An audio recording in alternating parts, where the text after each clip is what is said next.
शुरू में देखते हैं कटीले रास्ते मिलते हैं और धीरे धीरे उस रास्ते पर चलने की आदत हो जाएगी। देख लेगा कि ये बंदा हिलने वाला नहीं है, तो परमात्मा आपके लिए अनुकूल परिस्थिति बना देगा।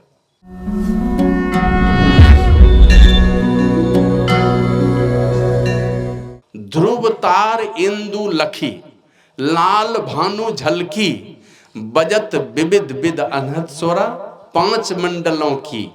संत मते का सार भेदिया, बात कही उनकी, समझा में ही लखा नमूना, बात है सत हित की। बात सच्ची है, सबके हित की है, और ये संत मत का भेद है, सार भेद है। ये मेही दास का नहीं है, संतों का सार भेद हमने अनुभव करके देखा और उसका नमूना भी पाया है अपने अंदर में। तो महापुरुष जो बोलवाते हैं, शास्त्र पढ़ करके जो बोलवाते हैं, जिनके माध्यम से जो बात बोलवाएंगे, उनके श्रीमुख से ये बात निकल जाती है। तो इस संसार में एक से एक पवित्र पुरुष हुए, और उन पवित्र पुरुषों के अंदर में जब कोई कामना नहीं रह गई, कोई वासना नहीं रह गई, कोई चाहत नहीं रही, किसी प्रकार का कोई विकार नहीं रह गया, तो विशुद्ध अंतःकरण वाले के अंदर में परमात्मा स्वयं बैठ करके, रामचरितमानस में इसका प्रसंग है। वाल्मीकि मुनि कहते भगवान श्री राम को,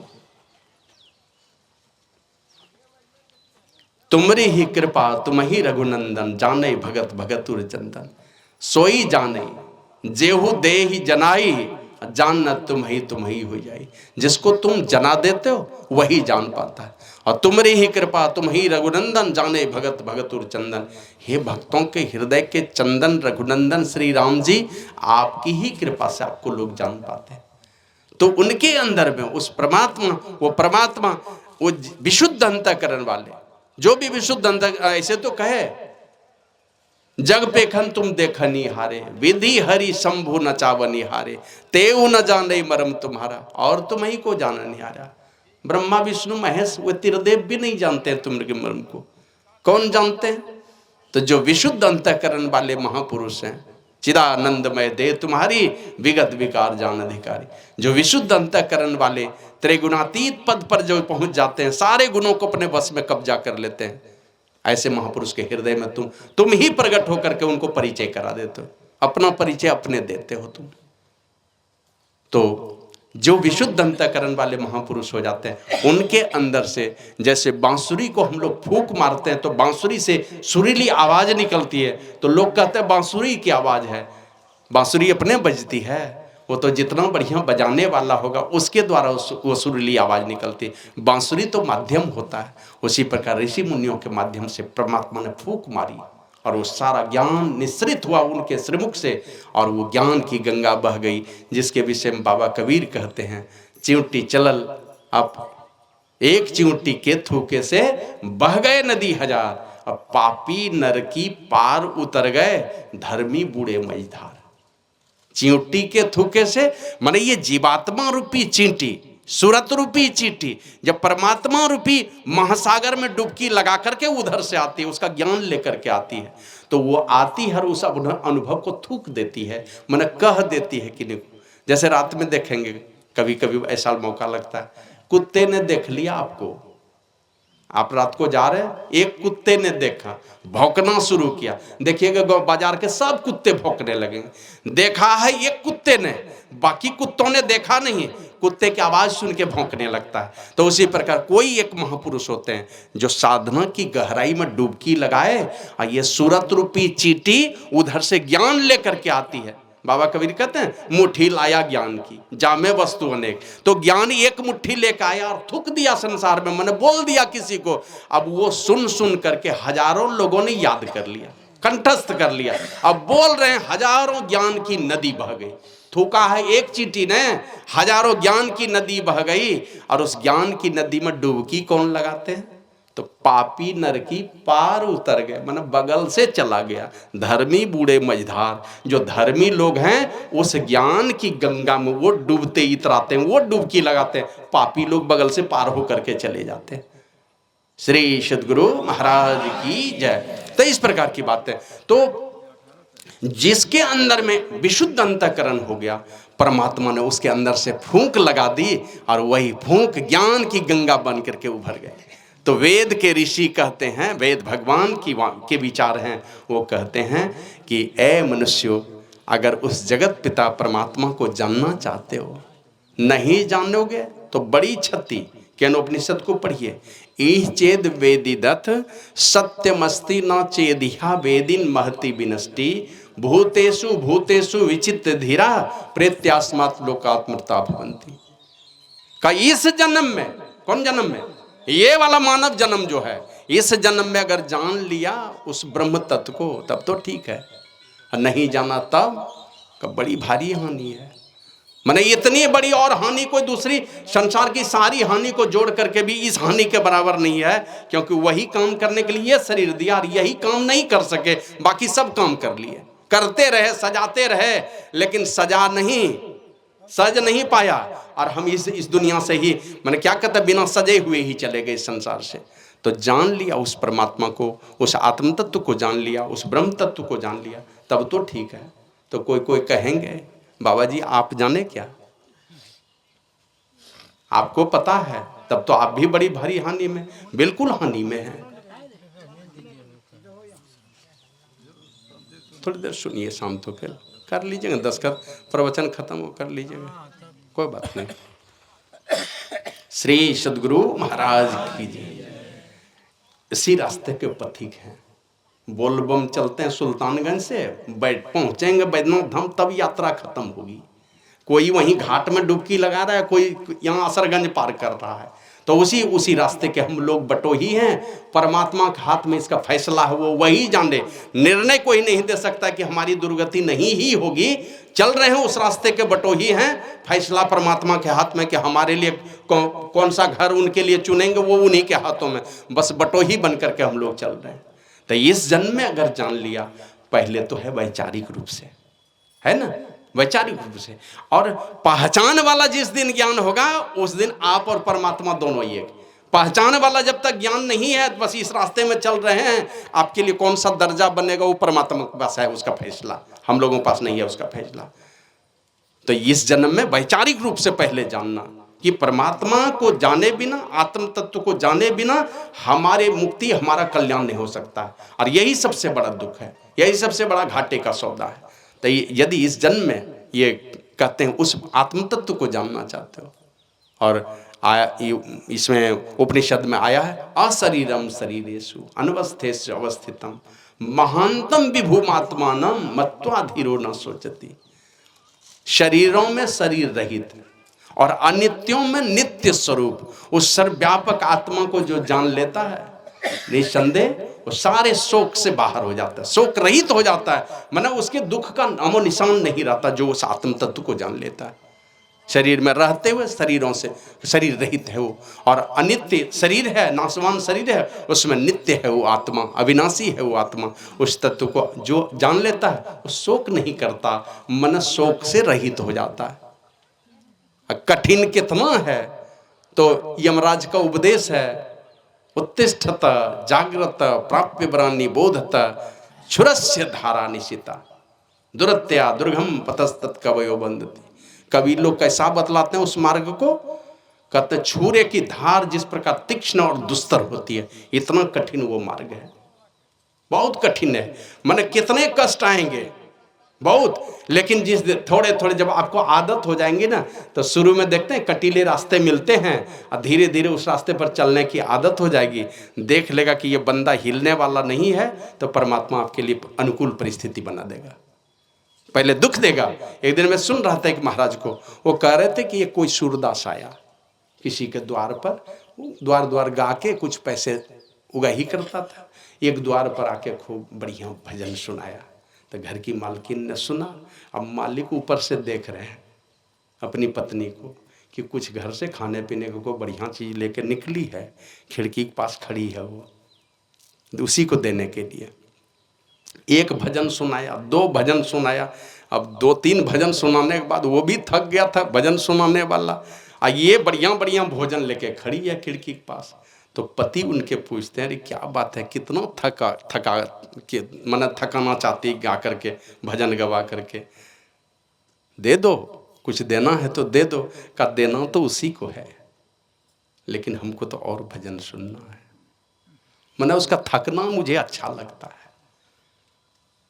तो वही घर का मालिक जब देख रहा है कि मेरी पत्नी है, ये उसको बढ़िया गाते हुए सुनना चाहती है, तो परमात्मा भी जांचते हैं आपको दुख में अपने लिए तड़पता हुआ देखना चाहते हैं कि कितना तड़प सकता है।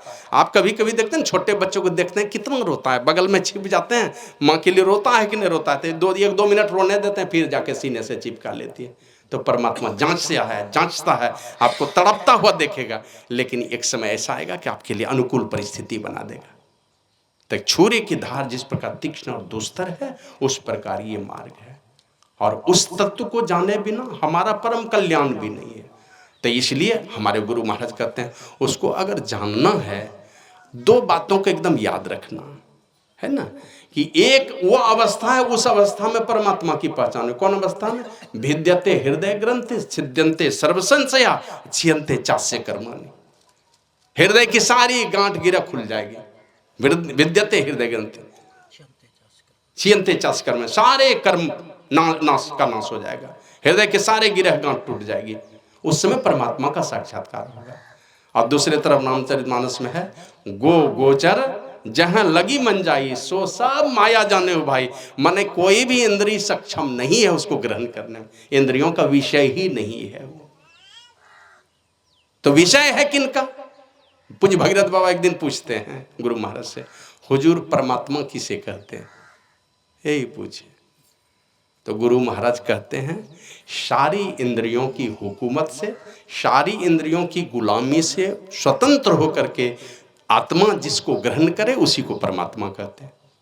सारी इंद्रियों की हुकूमत से, सारे इंद्रियों के लाग लपेट से अपने आप को बाहर कर लीजिए। उस अवस्था में जब आप स्वयं हो जाएंगे, जैसे सारे कपड़े को खोल देते हैं तो आप निर्वस्त्र हो जाते हैं, पूरे शरीर को देख पाते हैं, उसी प्रकार सारे इंद्रियों की जो लपेट इस आत्मा के ऊपर पड़ी है, ये सारे लपेटों से अपने को बाहर कर लीजिए।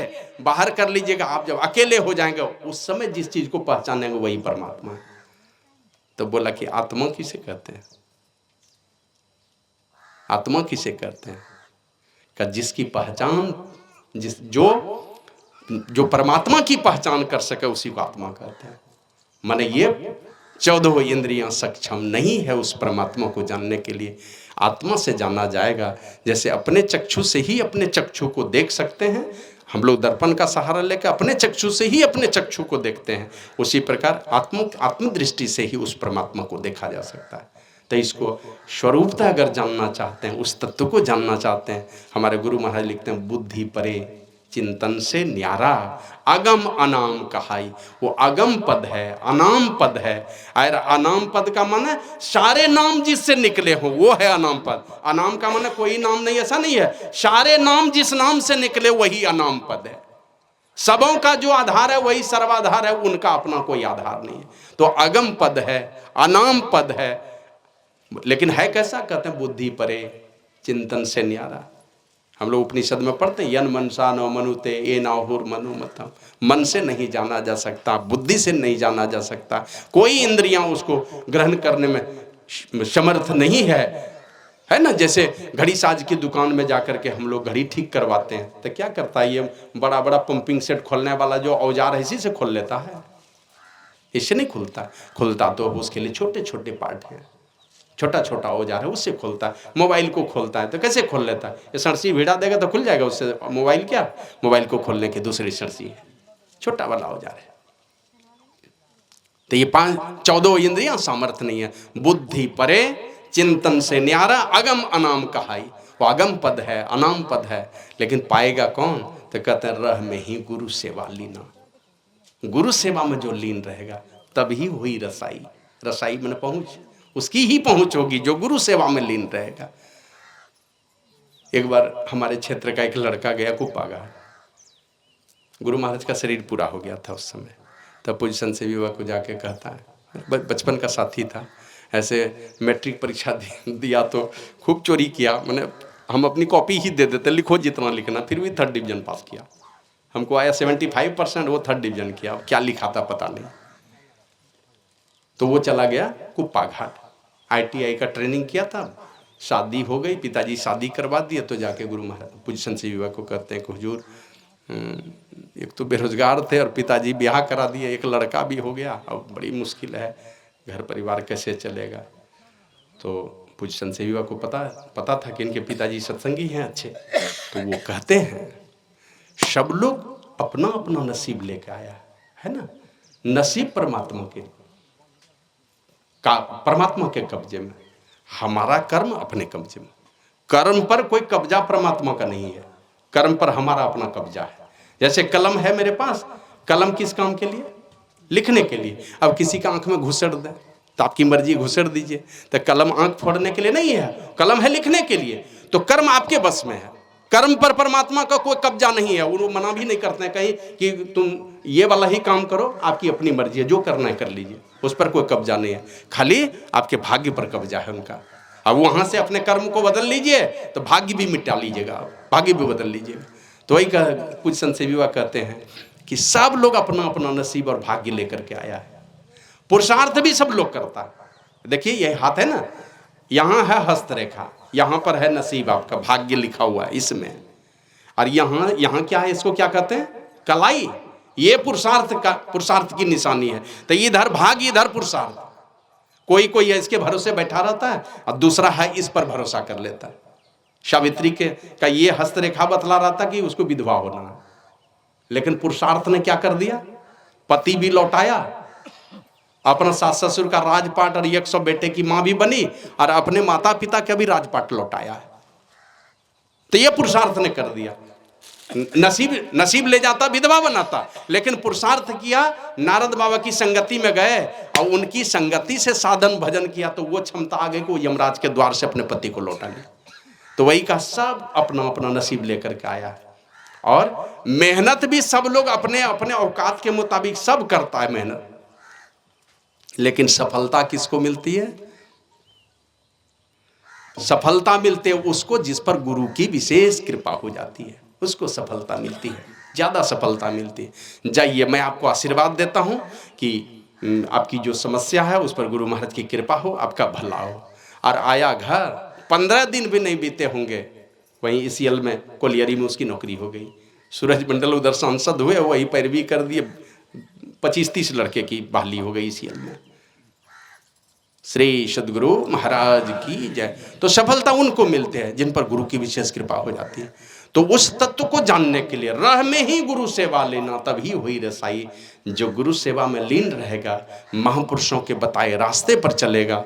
रामचरितमानस में लिखा है, सुनी समझहि जन मुदित मन, मज्जहि अति अनुराग, लहहि चारि फल अछत तनु, तन के अच्छे थे, शरीर रहते मन जीते जी, चारों फल मिलने वाले।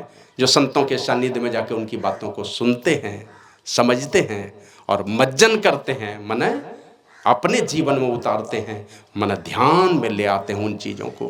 खाली मैंने क्या कहते हैं, ये बहुत सारे चीज़ों को पढ़ करके अपने जीवन में नहीं उतारा। थोड़े दिन पहले, आज से मुझे लगता है 5-6 साल पहले मैं गया था यही प्रयागराज। वहाँ पर एक बड़े अच्छे संत हुए, अभिलाष साहब, कबीर मत के बड़े संत हुए अभिलाष साहब। तो वहाँ मैं जाता था तो बड़ी आदर करते हैं वहाँ के ब्रह्मचारी लोग। तो वहाँ जब मैं गया, अभी वर्तमान में धर्मेंद्र साहब हैं, वर्तमान जो आचार्य हैं वहाँ के, तो जाके प्रणाम किया और हमने कहा महाराज जी आशीर्वाद दिया जाए, साधन भजन में मन लगे और जो वेश है, जिस रास्ते के हम पथिक हैं, उस रास्ते में कहीं डगमगा नहीं जाए, कदम कहीं लड़खड़ा नहीं जाए, सही सलामत ये जवानी बीत जाए हमारी, आशीर्वाद दीजिए। तो वो कहते हैं, स्वामी जी सारे ज्ञान की प्रयोगशाला, सारे जो भी ज्ञान है आपके पास, जो भी विद्वता है, ये सारे विद्वता और ज्ञान की प्रयोगशाला आप अपने मन को बना लीजिए, मुंह को मत बनाइए।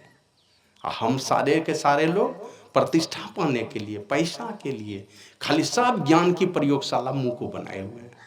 मुंह में ही है ज्ञान, अंदर में कुछ नहीं। जैसे बाबा नानक देव जी महाराज के विषय में कभी कभी सुनते होंगे।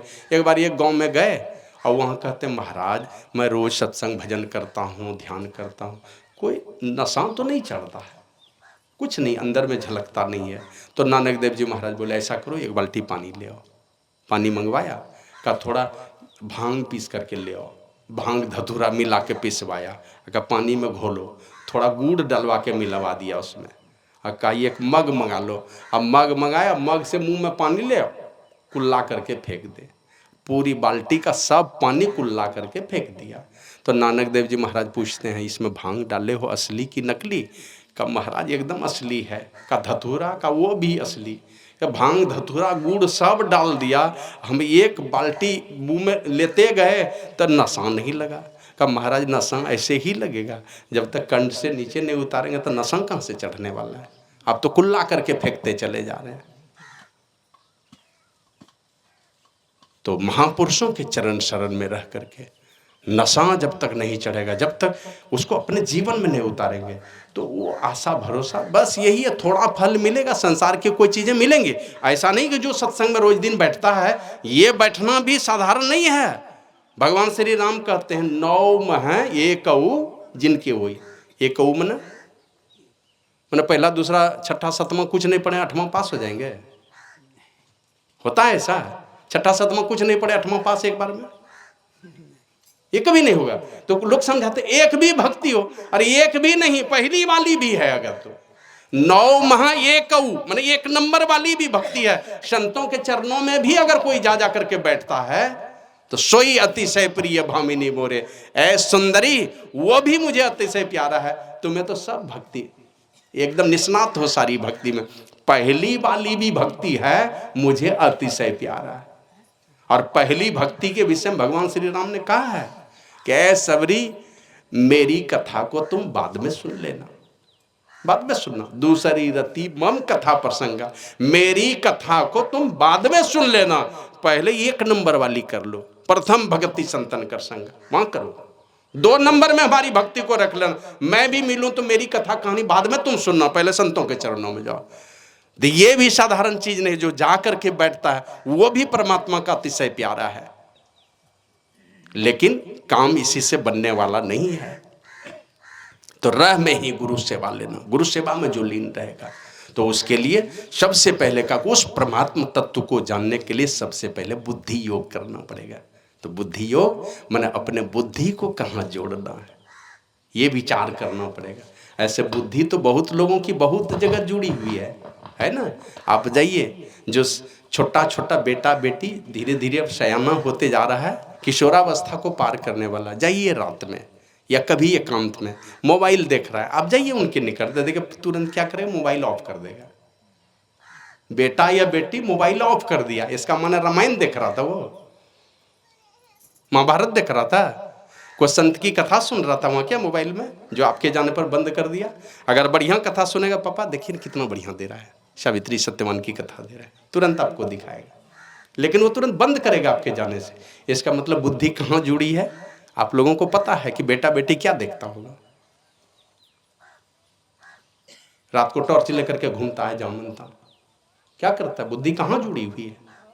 और एक है दिन रात खाना पीना सब छोड़ करके बैठा है, 12 बजे 1 बजे 2 बजे रात में बैठ करके रात को पढ़ता है, जान प्राण झोंके हुए। वो सुने थे ना थोड़े दिन पहले, इस स्टेशन पर वाईफाई में जाकर के पढ़ता था एक कुली, और अभी IAS का रैंक मिला है उसको। अभी पिछले साल का रिजल्ट निकला, अभी एक लड़का शायद इसी साल का, सूरज तिवारी, दोनों पैर है कटा हुआ, रेल में दोनों पैर कट गया, एक हाथ कट गया, और एक हाथ में 3 ही अंगुली है, अभी IAS रैंक मिला। एक बार यही गुरु महाराज, संभवतः मनिहरी की घटना है, गुरु महाराज रात को कहते हैं भगीरथ भगीरथ हमको ले चलो, वहां बीच पंडाल में ले चलो। अब रात को ही आवाज दिए तो वो सो गए थे। तो बजरंगी गुरु जी थे, उनको शायद आप लोग नाम सुने हो, हमारे ही क्षेत्र के थे। तो बजरंगी गुरु जी रात में बर्तन साफ करते थे ना, खूब ऊंची आवाज में भजन गाते थे, और पूरा सत्संग योग रामचरितमानस पूरा मैंने गुरु महाराज का सारा ग्रंथ उनको याद था। तो वो बर्तन साफ करते थे गुरु महाराज का, एकदम इतनी घिसाई करते थे बर्तन की, एकदम लगता था पीतल का बर्तन ये चक चक करने लगता था, और खूब ऊंची आवाज में भजन गाते थे। दौड़ के गए, पूज भगीरथ बाबा को जगाए, और जगा कर जैसे लाए तो आकर के गुरु महाराज कहते हैं भगीरथ हमको ले चलो वहाँ पंडाल की तरफ ले चलो। अब एक आदमी दौड़ करके गया हुआ है, वो बीच में देखो वहाँ पर कोई है बैठा हुआ, वहाँ ले चलो। अब यहाँ श्री सद्गुरु महाराज की जय। जैसे वहां गए, पहले ही एक आदमी जाके कहते हैं ये पूज भगीरथ बाबा, माता जी देख लिया कि कोई माता जी है। माता जी देखिए गुरु महाराज आपके पास आ रहे हैं। वो 12 बजे रात में गुरु महाराज वहां पहुंचे, और वहां जैसे गुरु महाराज पहुंचे तो वो कपड़ा हटा करके पूज भगीरथ बाबा जैसे देखते हैं, वो तो रो रही थी, आंखों में आंसू थे। तो बोला गुरु महाराज आ रहे हैं आपके पास। गुरु महाराज जैसे पूछे तो गुरु महाराज कहते मांगो क्या चाहिए। ये मैं ही दास बोल रहा, मांगो जो मांगोगी मैं वही दूंगा, मांगो तुम। अब वो कहते हुजूर इसी जन्म में मुक्ति हो जाए, इसी जन्म में भक्ति पूरी हो जाए। जाओ ऐसा ही होगा। कहां किस क्या कहते हैं, बीहड़ में छिप गई, कहां चली गई। गुरु महाराज के एक से एक भक्त हुए, किनकी क्या गति हुई वो गुरु महाराज ही जाने, लेकिन गुरु महाराज यही बात बोले।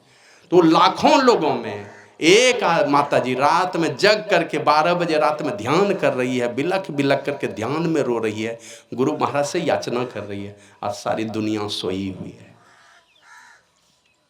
तो संतों के सानिध्य में रह करके उसको अपने जीवन में मंथन करेंगे तो सबसे पहले बुद्धि हो। हमारी बुद्धि कहाँ जाकर के परिमार्जित होगी, कहाँ जाकर के सात्विक होगी, कहाँ जाकर के हमारी बुद्धि पवित्र होगी।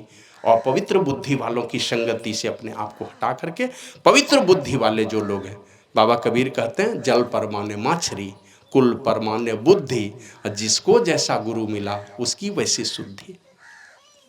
हमारे यहाँ सत्संग चल रहा था मेरे आश्रम में, गुरु महाराज का परिनिर्वाण दिवस और उसी दिन साहिब बाबा की जयंती होती है, एक ही दिन पड़ता है, वैसा ज्येष्ठ शुक्ल प्रतिपदा को। 25 महात्मा होंगे, इसी तरह चौकी लगाए हुए थे।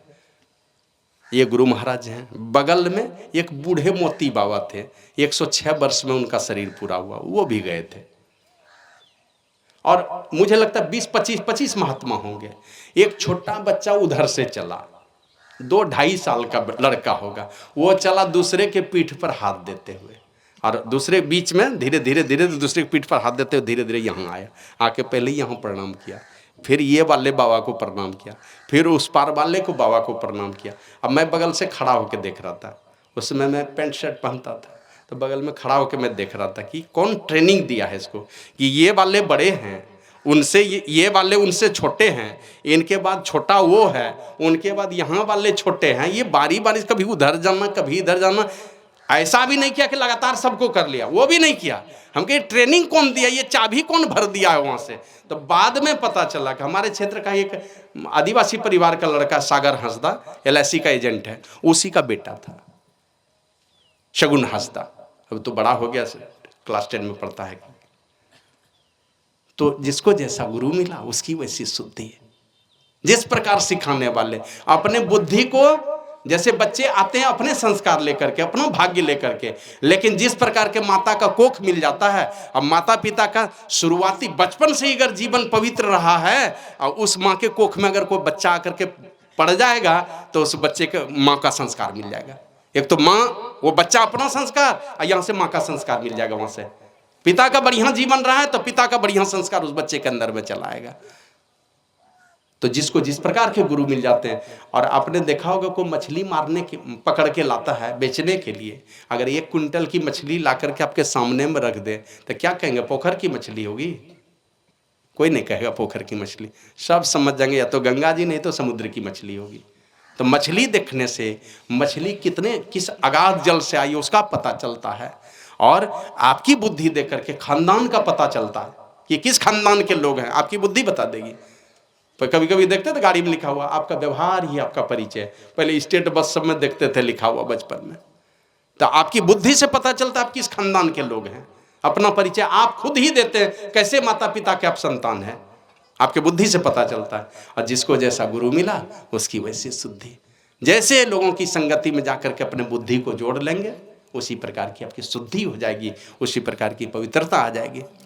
अंगुलीमाल की कथा सुनते हैं, आप जानते हैं ना उनके विषय में।